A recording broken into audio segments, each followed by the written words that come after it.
Good evening doctor Zakir. আমার নাম মেরিল ডিসুজা, বোম্বে থেকে এসেছি।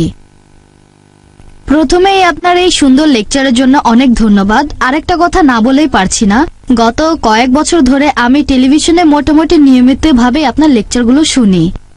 কলেজে ভর্তি হবার পরে আমি আপনার লেকচারগুলোর সাথে পরিচিত হই। আজকে আমি আপনাকে একটা প্রশ্ন করতে চাই। তার আগে আমি দুইটা বিষয়ে কথা বলবো। আপনি আজকে লেকচারে বলেছেন, একটা হলো ঈশ্বরের সাথে কাউকে শরিক করা, এটা পাপ কাজ, এটা সবচেয়ে বড় পাপ। দ্বিতীয় বিষয়টা হলো প্রার্থনা করার নিয়ম। আপনি তখন বলেছিলেন যে মুসলিমরা প্রার্থনার সময় কপাল মাটিতে ঠেকায় আর আপনারা শরীরকে বিনীত করেন। আমি বোম্বে শহরেই বড় হয়েছি, এখানে দেখেছি, আর আমি নিজেও ব্যাপারটা সম্পর্কে পরিষ্কার হতে চাই। সেটা হলো দরগা বা মাজারের বিষয়টা। মুসলিমরা সেখানে যায়, এই ব্যাপারে আপনি কি বলবেন?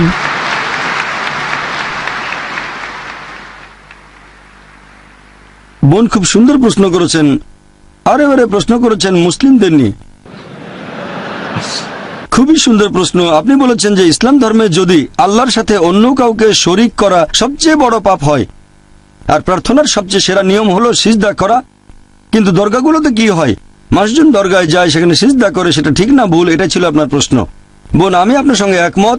আমার লেকচারের কথাগুলো আপনি পরিষ্কার আর সঠিকভাবে বুঝতে পেরেছেন যে আল্লাহ তাআলার সাথে কাউকে শরিক করা, সেটা যেই করুক সেটা ভুল, হোক সে মুসলিম বা অমুসলিম, এটা ঠিক না। তার নাম যাই হোক না কেন, জন, আব্দুল্লাহ, জাকির, মোহাম্মদ, যদি কেউ আল্লাহর সাথে অন্য কাউকে শরিক করে সে সবচেয়ে বড় পাপ করছে। আর আমরা সিজদা করব শুধুমাত্র আল্লাহ সুবহানাহু ওয়া তাআলাকে।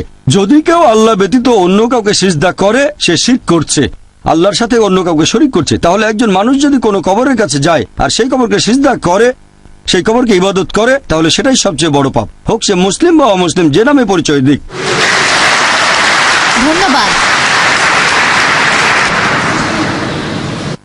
বোন, আরো একটা প্রশ্ন করবেন?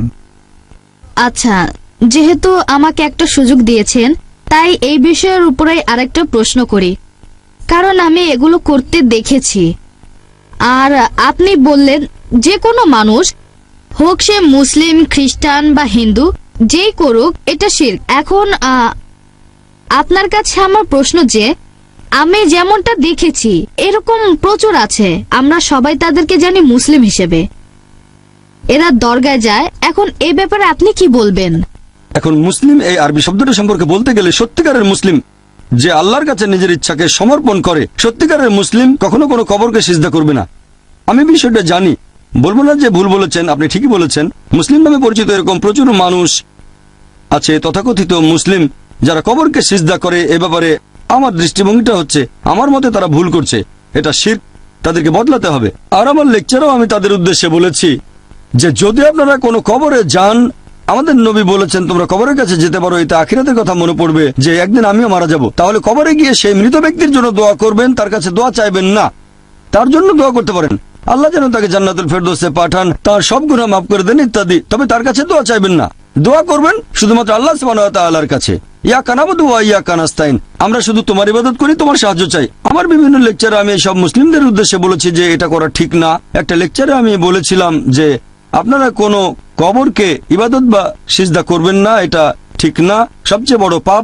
আর আলহামদুলিল্লাহ সুম্মা আলহামদুলিল্লাহ, আপনি বোম্বে থেকে এসেছেন, আমিও বোম্বেতে থাকি, এরকম হাজার হাজার তরুণ মাশাআল্লাহ আমার লেকচার শুনে কবরকে ইবাদত করা বাদ দিয়েছে, আলহামদুলিল্লাহ।